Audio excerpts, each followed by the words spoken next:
on, Internet. There we go. The Board of Direct Entry Midwifery meeting is convening at 8:03 a.m. on November 14th, 2024 at the Health Licensing Office in Salem, Oregon by telephone conference call. I will now call roll. Lennon Clark. Here. Rebecca Fisher. Absent. Meredith Klein. Christy Morales. Here. Lynette Pettibone. Here. Misha Ronick. And Meredith Mance here. Members, when you wish to speak, please state your last name for the record. Members are asked to not use the chat feature during meetings. Public members attending in person wishing to speak must first sign in on the roster sheet for available. For public members on MS Teams, please email Josh Page at josh.page@oha.oregon.gov and provide your first and last name. Public and interested parties' feedback may be heard during the public and interested parties' feedback if indicated on the agenda. Everyone is asked to use appropriate language, manners, and protocols when conducting board business. This meeting is called to order. Good morning, everybody, and Chair. I just wanted to let you know that Meredith Klein is with us now. Awesome. So good morning, Meredith Klein. Hello. Okay. All right, so we are called to order. First order of business is approval of the agenda. It is my understanding we have a couple of changes to it. Is anyone able to make a motion to amend the agenda? Yes, this is Lynette Pettibone, and I move to remove items 5 and 10 on the agenda and then approve. Great. And do we have a second? This is Lennon Clark. I second. All right, I will call for a vote. Lennon Clark. Aye. Rebecca Fisher is absent. Meredith Klein. Aye. Christy Morales. Aye. Lynette Pettibone. Aye. Meredith Mance. Aye. All right, the agenda has been amended. And do we need to do a separate motion to approve the agenda, or did we combine it? Sorry, brain stopped for a second. It sounded like you just approved it. Cool, that's what I thought. Just wanted to make sure. Okay, then that moves us on to meeting dates as our next order of business. So HLO, I believe that's you guys. Yes. Good morning, everybody. This is Bob Bothwell with the Health Licensing Office, and it looks like the 2025 meeting dates we've selected are all Thursdays beginning January 23 at 8 a.m. and that one is through MS Teams. March 6th at 8 a.m. through MS Teams. April 17 at 8 a.m. through MS Teams. May 29th in person at HLO and at 8 a.m.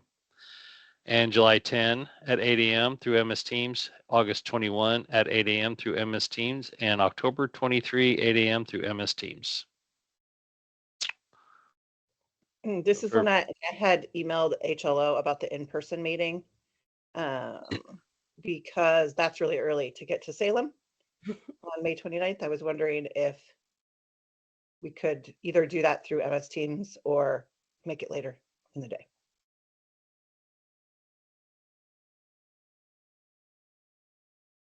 I can Yeah, leave there'll that. always be the option for doing it. I kind of thought about this yesterday, and I think it depends on topics in the meeting. Like if there's going to be a lot of I'm going to talk about legend drugs and devices. So possibly down the road, maybe towards the end of the year, we might want to have an in-person meeting because you guys are going to look at a lot of documentation, possibly look at exam questions. So maybe being in the room would be better. So I think we leave it all online, and then as needed, I'll consult with Mary or whoever the next chair will be to decide how to do it, how we want to do meetings. Does that work? Yeah, I'm open to that. I'm even open to meeting in person. It's just for those of us who have to drive an hour or more to get there. Okay. That feels like it could be really early. Yeah, it's early for me. I don't have to drive. I don't know where everyone lives, but and HL of course does not reimburse for lodging if we were to stay the night before or anything like that. So yeah, I appreciate that. Thanks, Sammy.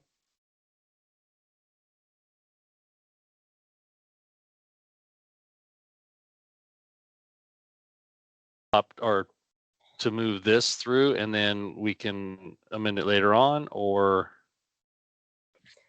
Could would we make them simultaneously put them together and say, and move to have them all online at this time and Yeah. approve? Yep. Yes, you Is that can. fine? Okay. Anybody feel comfortable making that motion? Sure, this is Lynette Pettibone. I move to revise the dates to include all MS Teams meetings to be reevaluated at another date as needed, and approve the dates as noted on the materials for today. Awesome. Do we have a second? This is Lennon Clark. I second. I will now call for vote. Lennon Clark, Aye. Meredith Klein, Aye. Christy Morales, Aye. Lynette Pettibone, Aye. and Meredith Mance. Aye. All right. So we have approved those meeting dates. I know in the past, Sammy, I think it was you that sent out an email that has them in there. I Yeah. always appreciate that because then I can favorite it in my email. And They'll be coming out probably December. Josh will send everybody all the meeting dates. Great. Thank you so much. All right. So that moves on to the next order of business, which is electing a chairperson for 2025. Thank you. This is Bob Bothwell again. So Meredith has served as chair during 2024, and thank you very much, Meredith. I wanted to get down to the board membership real quick, and I can read out what everybody's status is. Meredith Mance is in her second full term, and it expires June 30th, 2026. Lynette Pettibone is in a second full term as well, which expires February 13th of 2026. Meredith Klein is in a second full term, which expires June 30th, 2025, and those three cannot reappoint. Lennon Clark is in a first full term, which expires February 15th, 2027, and can reappoint. Christine Morales is in a second full term, which expires February 28th of 2026, cannot reappoint. Misha Roenick is in a first full term, which expires February 15 of 2027, can reappoint. And Rebecca is first full term, which expires June 4, 2027, and Rebecca can reappoint. So those are the stats. So if someone was to nominate an individual or themselves, and we can get a second. I mean, I think Meredith Mance is doing a great job. Do you want to continue for another year? Would you be willing to? I'm continuing. Great, I nominate you then. Thanks. And this is Lynette, and I second. All right. Do I call for a vote? Is that weird? Okay. Yes. Lennon Clark, Aye. Meredith Klein, Aye. Christy Morales, Aye. Lynette Pettibone, Aye. Meredith Mance. Aye. The motion passes. Thanks, y'all. Thank you. All right. Next order of business, running through here, is our LD&D update from CME.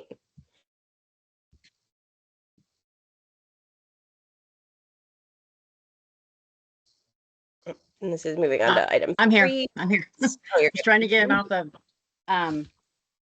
mute and camera. So you guys had tasked HLO with looking into the LD&D and seeing where Sarinthia had left off. Everyone know that she passed away, so we're kind of trying to get back up to speed. Derek has been offered the job, is in the job.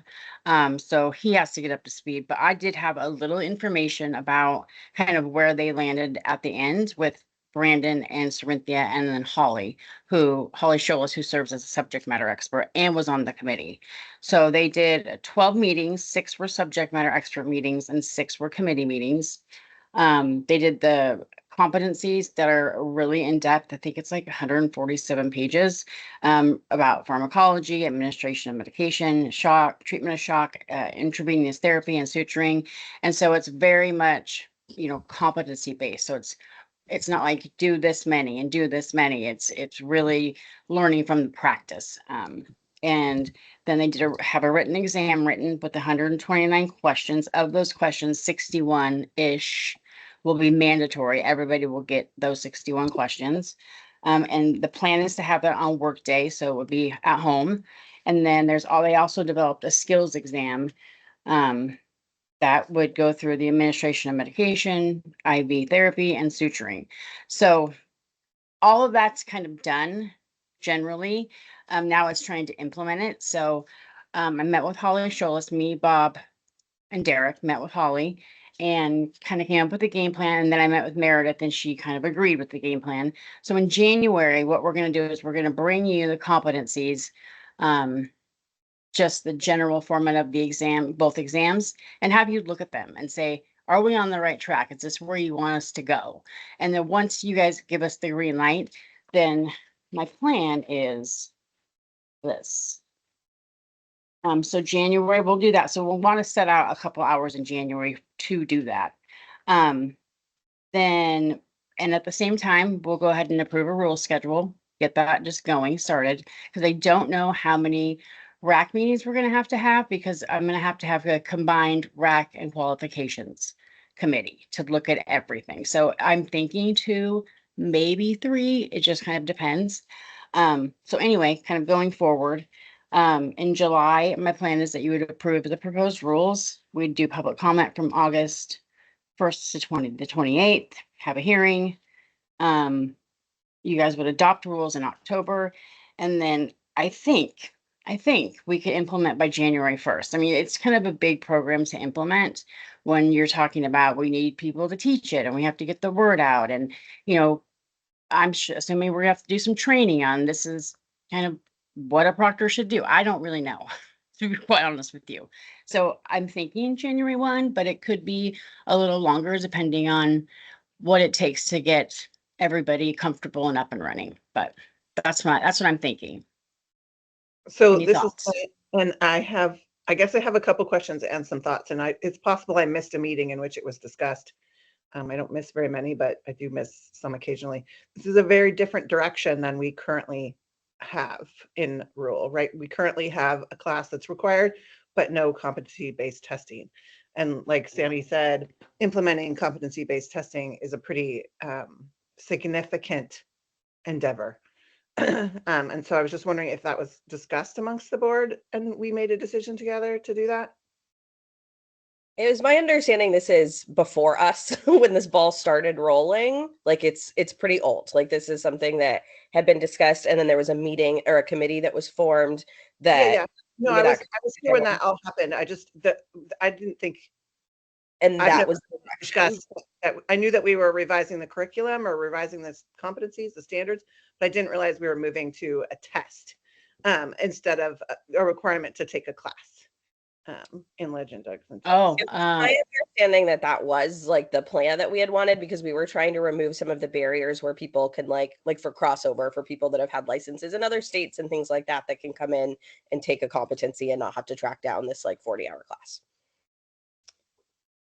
Yeah, I mean, I think there's definitely pluses and minuses to that. I have some concern about, taking and implementing a test. In other states, they do that, and it's tricky. So it will be interesting to talk through what has been come up, what the RAC has come up with. okay. And HLO has a lot of experience implementing tests. Well, Corinthia had a lot of experience. We're gonna get there. I have is financial burden, especially for BIPOC and marginalized communities. And so if there's a test, there would theoretically be some financial, expectation for administering that test. And then if it's like tests in other states, there's a higher likelihood potentially of needing to retake that test. And then that causes or increases the financial burden. Whereas if it was just taking a class, you'd take it once and The class isn't free though either. No, I know, but the class, it's not a pass fail kind of situation. Like you just take it and you get the information and then you don't have to do it. I mean, NARM is going through this right now, right? Where they're trying to assess if they've developed a test that's truly free of racial bias. because the appearance on the outside is that perhaps it wasn't. And Washington's another state that has a specific test for licensure, that it's not intended to be specific to Legend Drugs and Devices, but it is Legend Drugs and Devices heavy. And lots of people don't pass it on the first try. So I just want that to be in everyone's mind. I'm wondering if we have racial diversity on the rack, or we should get racial diversity in evaluating. I believe they're legally required, which is awesome now. Yeah. Mhm. And if it was Yeah, started so long ago, it might have been In before that. In January, I'll bring that recommendation, and then you guys will tell me what communities are likely to be affected, and then I'll reach out to those communities to try to get people on the rack Great. who meet those qualifications. Great. Well, you know, Lynette, now that you mention it, like I do remember earlier phases of this conversation having maybe not a test, and maybe the competencies we had talked about earlier were like sign-offs, you know, having you so, and maybe that's where like I'm being, where my brain is misremembering things too. And maybe those competencies were sign-offs with community, not just midwives, but RNs, like, because I remember that conversation for those types of competencies to open up more pathways and eliminate barriers. So maybe that's a big way that we look at it, is it's not the test, it's just getting those sign-offs. Yeah. Yeah, I mean, and Holly will be at the January meeting, so she was in every meeting, so she will be able to tell you what the rack was thinking, what the agency was thinking that I don't know. So that's another place public feedback could be valuable as well. Totally.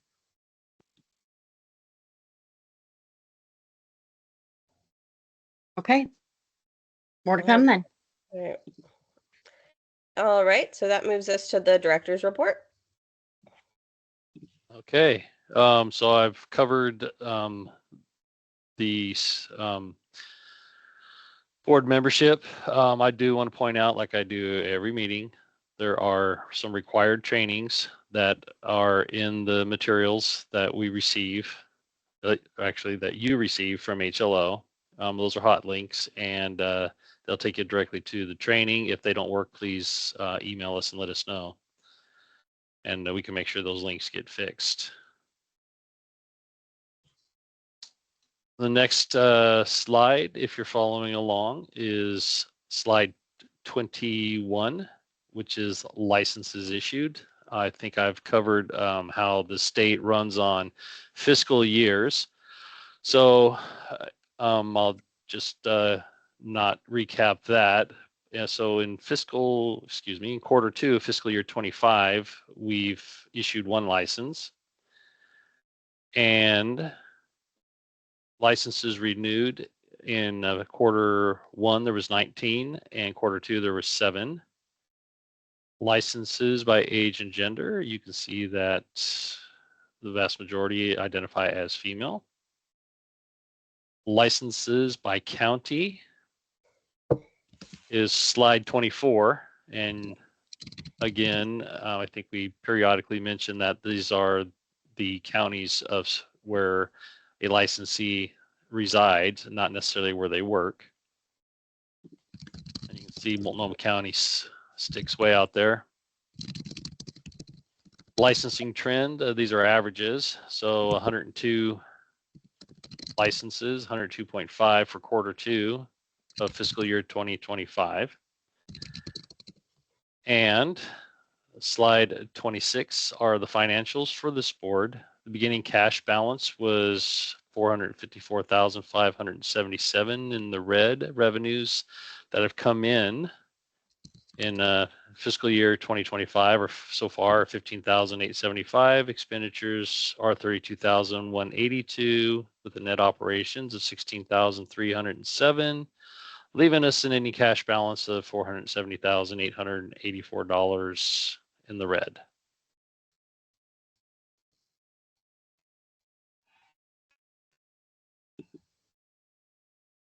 Any questions on this report?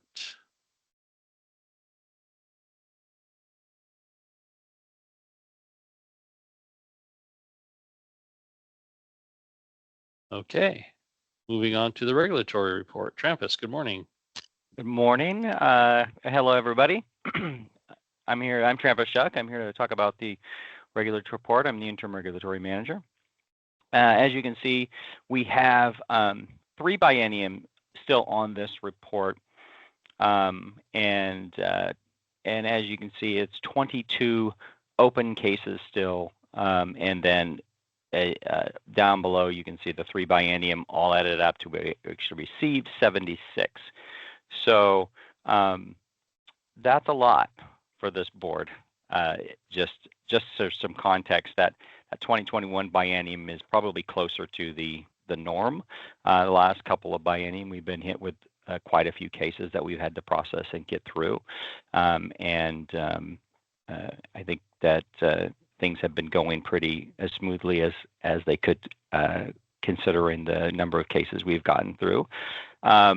So you can also see that number up on top. I just want to make a quick note about cases open status.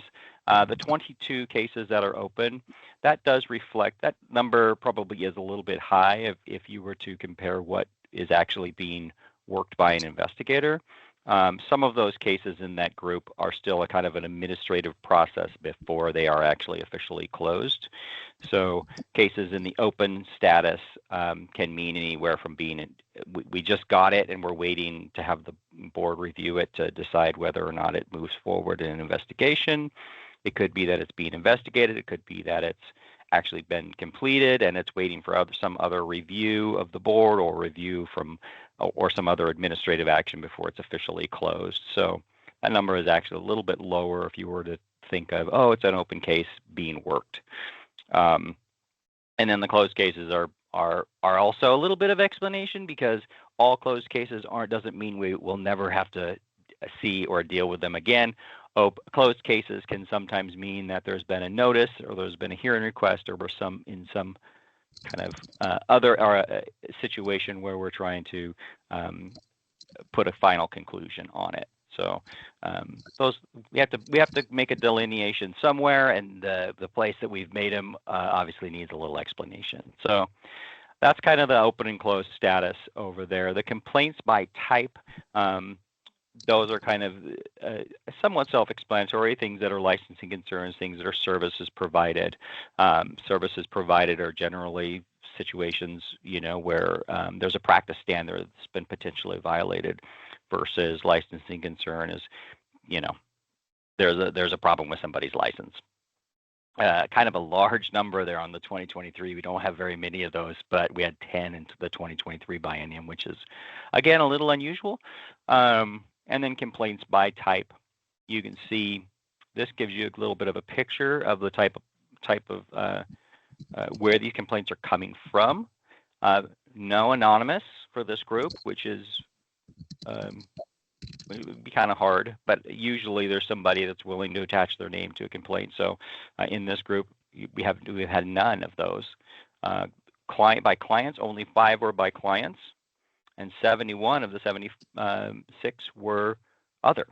So that means some other third party, could be a family member, could be a care provider, some other care provider, could be another midwife, could be a nurse at a hospital or something, So it's just they came from another source other than the client. We don't break that down too much further. Some of those people are mandatory reporters, some of them are not.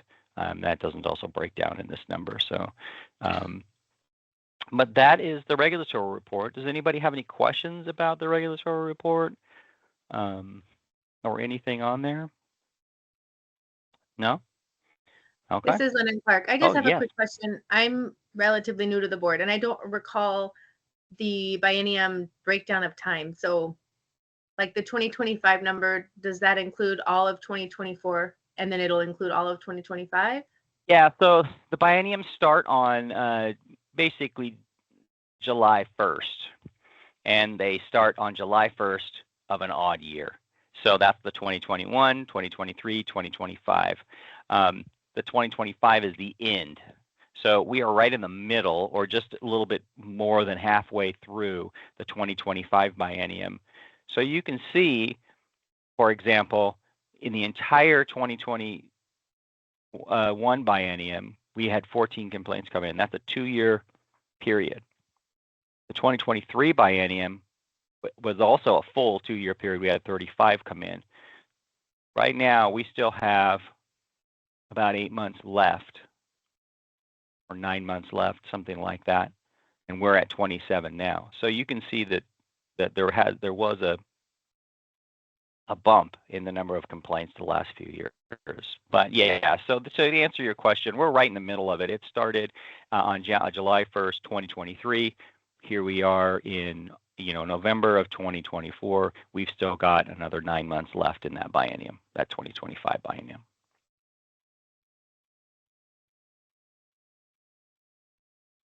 Does that answer your question, Lennon? Yes, that's great. Thank you.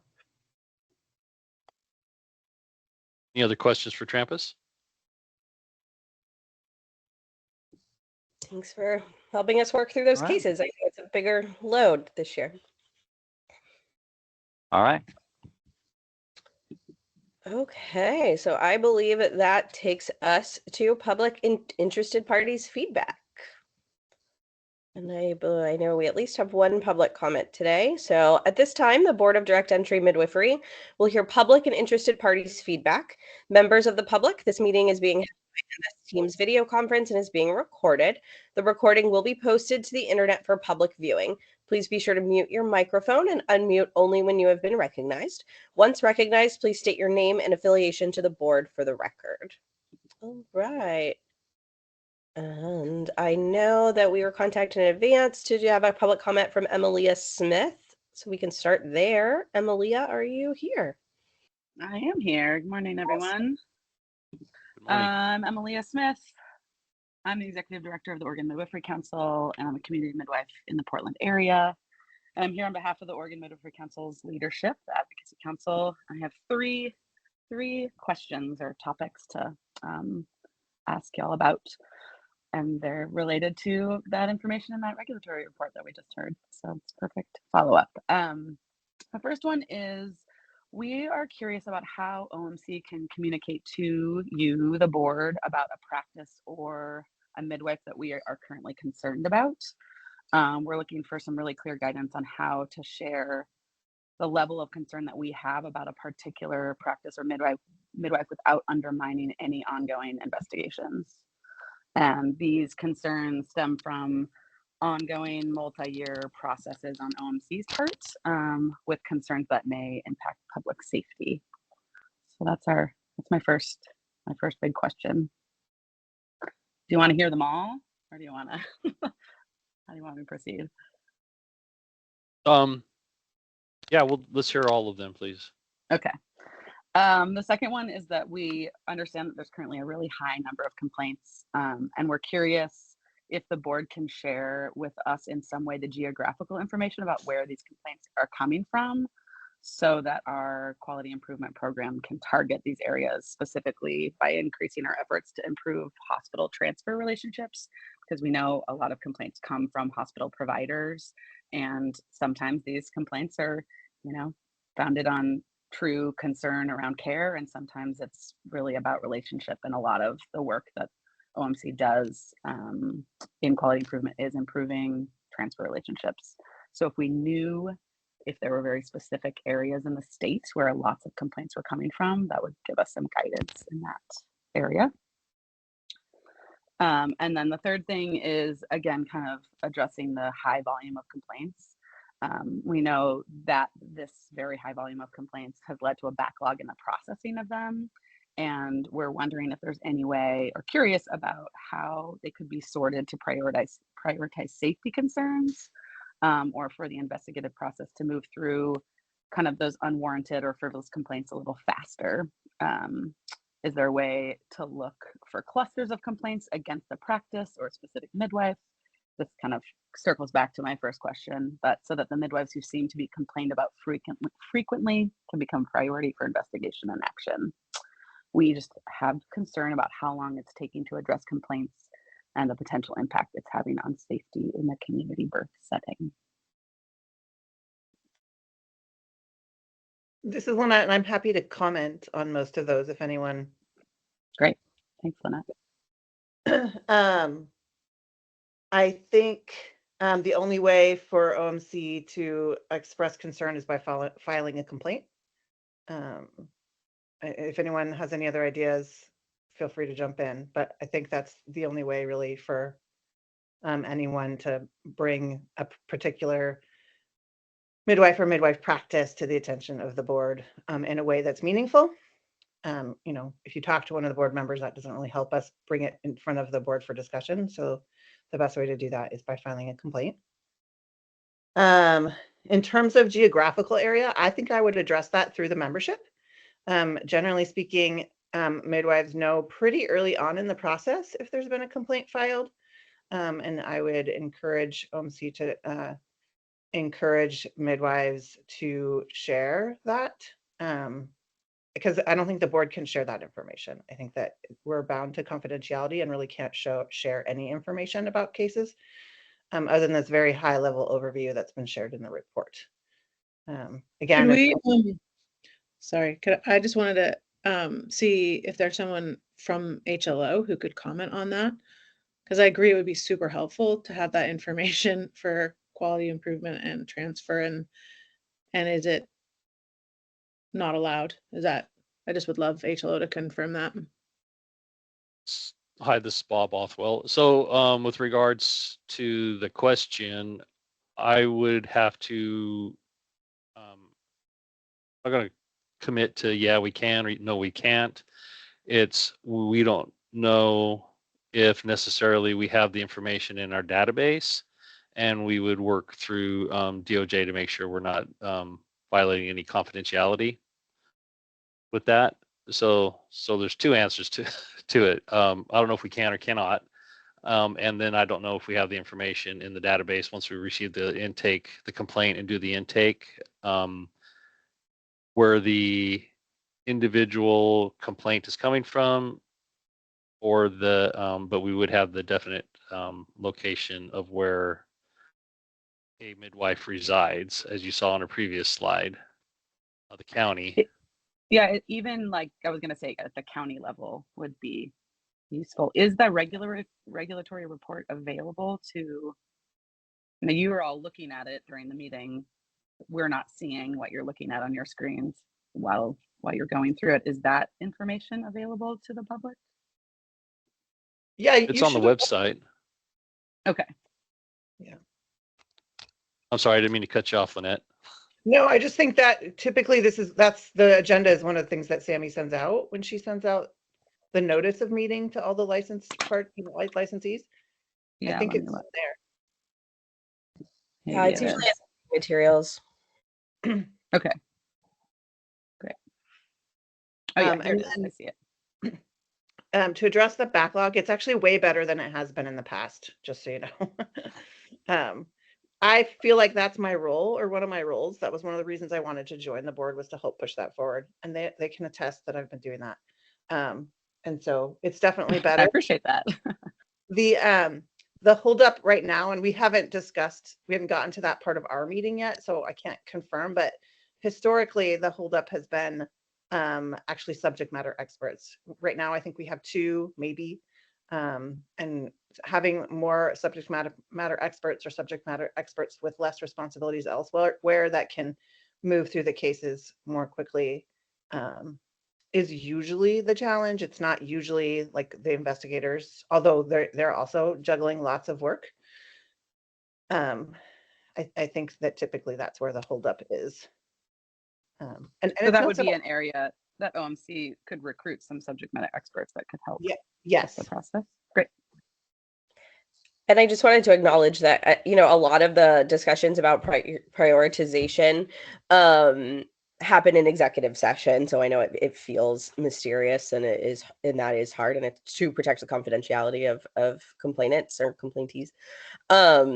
But I do want to address the part about prioritization, and that is something that I believe we as a board have kind of shifted. But when a lot of us that are sitting on this current board started, I feel like the prioritization was really chronological, and that is something that we've definitely as a group shifted and changed in how we ask and direct HLO to investigate. So just wanted to acknowledge that. I know it's hard to not be able to see that because it's in executive session, but it is absolutely on our radar and something where we often provide direction to HLO to prioritize safety concerns as opposed to just chronological cases, which then can still appear as a backlog, right, to things that are getting deprioritized. And so so just want to acknowledge like how that looks, how that can appear on the outside, but is absolutely something that we work towards as a group. Great. It's just helpful to Sure. know, so I can pass that on to folks. So Amelia, with regard to subject matter experts, you can refer them. There's a process to it to bringing them on, and because we bring them on contract, so they can reach out to the regulatory manager, Trampus Shuck, or myself, or Sammy, and we can get it to where it needs to go, which would be Trampus, to get a contract moving if an individual qualifies. Great. And what would feel like an ideal like 2 more, 3 more? What would be ideal? We could start with 2, and because we currently have 2, but then it becomes it could become a bottleneck with the investigator, having too much coming at them at at one time. So let's start with 2. I want to be cognizant of that, and then if we need more, we can reach out to you, and we also can post it on our website that we're looking for subject matter experts, which is typically the avenue we take. But thank you very much for offering to help us with that. Yeah, I'll get on that. Great. I think having additional subject matter experts would be great, because then we also have like some, even if there is a little bit of a backlog in getting to them, having just the ability to cover vacations when they're out of town or unavailable or things like that, I think would be huge. And the other I piece also know. Go ahead. Sorry, Meredith. I was also going to say, I know that I don't know if they're the 2 current ones, but sometimes if it's important to have subject matter experts that are in different parts of the state so that they're they don't have to recuse them. Sometimes they might have to recuse themselves from a case because they were in peer review with the midwife who in question or something like that. So it's important to have folks from a variety of places. Good point. Exactly. One thing that I just wanted to say so that it's on public record, because again, these conversations do have to happen in executive session so frequently, is just, I know those of us that are on the board are aware of this, but just so it's out for the public, is that the investigators, so the subject matter experts are specific to midwifery. The investigators that work for HLO are also responsible for investigating cases that are not on the board of midwifery. And I just wanted to put that in perspective too out there for why sometimes things can take a little bit of time. And one thing that does come to mind for having OMC's participate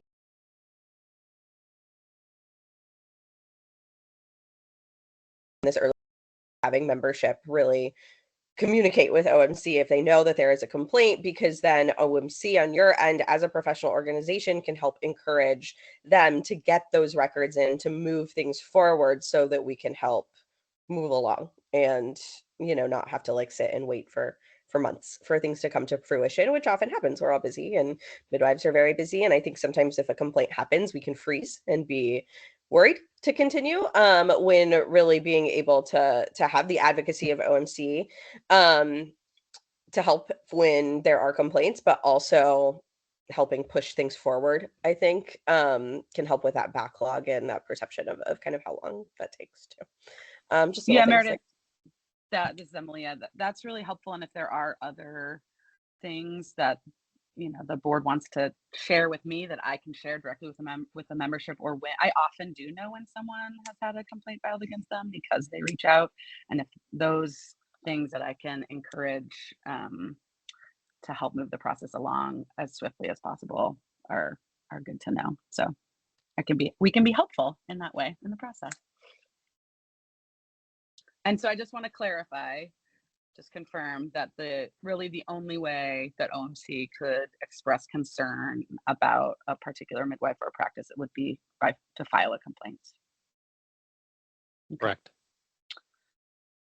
Okay. And I think correct me if I'm wrong, HLO, but I believe just so that isn't a this is just the way it is feeling, because I know that doesn't feel great, is because the complaints do have to be grounded they have to be provable, right? We have to be able to investigate a thing.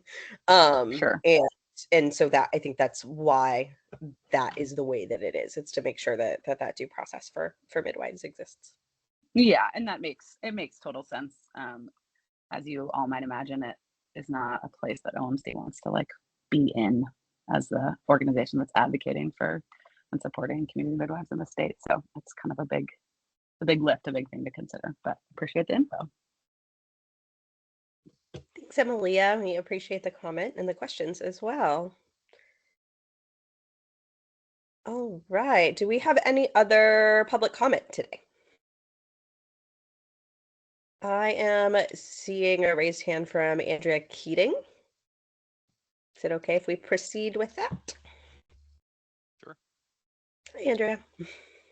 Good morning, everyone. Are you able to hear me? Yes.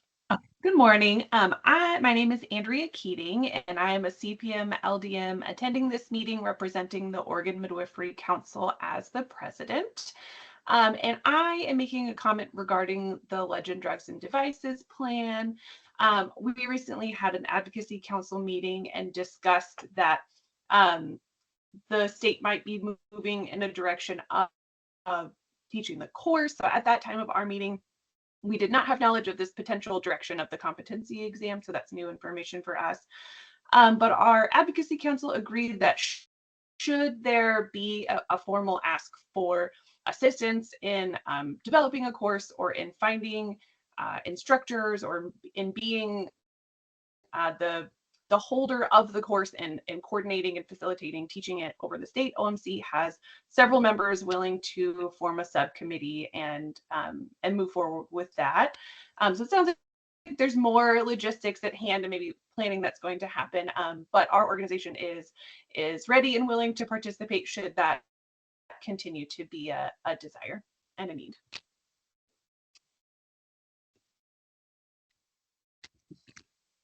Sammy, can you address that one more directly? I think you are in a better position to do so with the information that you have. I agree. I think that once we get into the process and where we're at, I'll definitely be reaching, Derek will be reaching out to OMC and getting the word out and maybe doing some training. I really don't know for sure how it's all gonna shake out, but yeah, that's what I would foresee. That's what we've done with other programs that have instituted competency-based curriculums and tests, written tests and skills assessment tests. So yeah, I think that is definitely something that we'll do. And Andrea, it might be a good idea for OMC to reach out to Holly Scholes, since she's been the one that perhaps has most of the knowledge of the process so far. And she might. How about you loop to me and then I'll loop to Holly? Yeah, sounds great. That'd be great. That sounds great. Thank you. Thank you.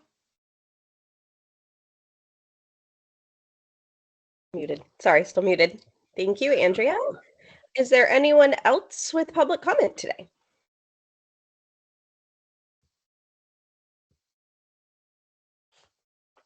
Not seeing any, Chair. All right, recognizing that there are no more public or interested parties feedback and that number 5 has been removed from the agenda, then that takes us to number 7. So we are going to head into executive session. With me, everybody. The Board of Direct Entry Midwifery will now meet in executive session pursuant to ORS 1926602F and ORS 676595 for the purpose of considering information or records that are exempt by law from public disclosure at 8:49 a.m. on November 14th, 2024. Representatives of the news media shall be allowed to attend executive session. Audience members attending through MS Teams will now be moved into a separate breakout room, and audience members attending in person are asked to leave the room, both for the duration of executive session. Please keep your phone muted and cameras off. Are there any representatives of the news media on MS Teams today? All right, recognizing there is no news media in attendance, the public will be moved into a separate breakout room for the duration of the executive session. We will return to open session before making any final action or making any final decision. It is estimated that the board will return to public session at 9:20 a.m. Please be aware that it is possible that the board's executive session may last longer than 9:20 a.m. If the public has any questions about whether the board is still in executive session, the public can contact Josh Page at josh.page@oha.oregon.gov. We are now entering executive session. Looks like we're all here. I just started the recording. Great. Thanks, Josh. All right. The Board of Direct Entry Midwifery will now exit executive session and reconvene open session at 9:31 a.m.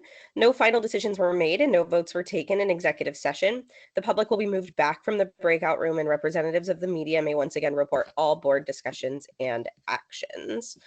And that brings us to number 9. Do we have any motions? I don't believe that we do, but just in case. All right, 10 has been removed from the agenda, which also means that 11 and 12 are removed from the agenda. So that brings us to 13, which is other board business. Does anyone else have any other board business to have on record? This is one, and I have a question. Maybe I missed it, but there's a lot of people on this call that aren't board members that I assume are from the health licensing office, but I don't know who they are and what their role. Okay. So I would love to meet all the people who are silent partners in this adventure. And I'm not sure they all have cameras. And this is Bob, if I may. So we have Tricia Mole. She works with Derek in qualifications. And I don't even know who Derek is, but okay. Derek used to be my executive assistant, who you communicated with when you became a board member and renewed your membership. And yeah, you know what? I don't think you ever did meet him. So we also, that's it. yes. Oh, he'll be there, and he'll be back. He's on vacation right now. He'll be back, and we will have him put his smiling face up for you to introduce himself, since you'll be speaking with him with regards to alleged drugs and devices. Chrissy Pickett. Chrissy, do you have a camera, or are you in your office? I'm here. Hi. She is my new executive assistant. She replaced Derek, so she's who you'll be getting. Who is this person sending me emails for the board? So this is Chrissy. Thanks, Chrissy. And Josh, do you have a camera? Yes. And there's a name to the email address, or face to the email addresses, sorry. And we also have Tina Russell, who is our licensing manager. She may not be sitting at her desk because licensing is very busy and she's not at her desk quite often. Oh, there she is. Okay.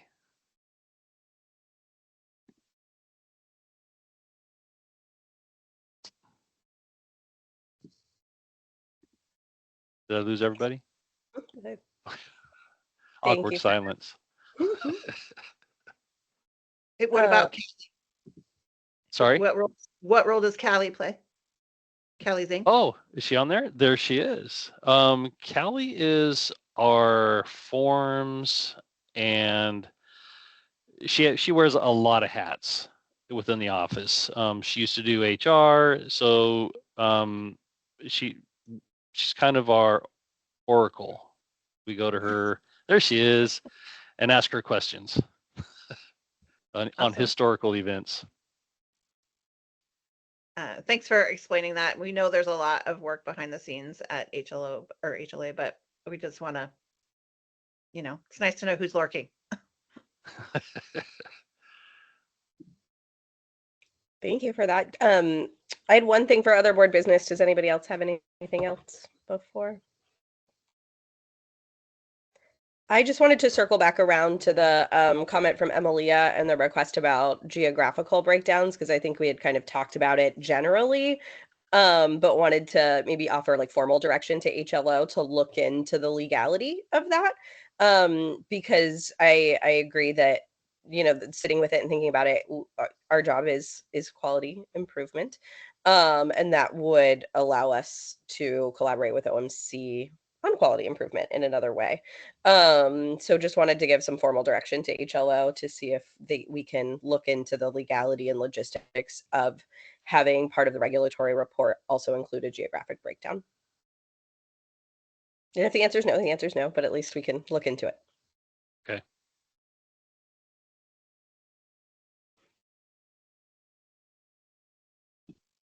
Does anybody else have any other board business or anything we want to address?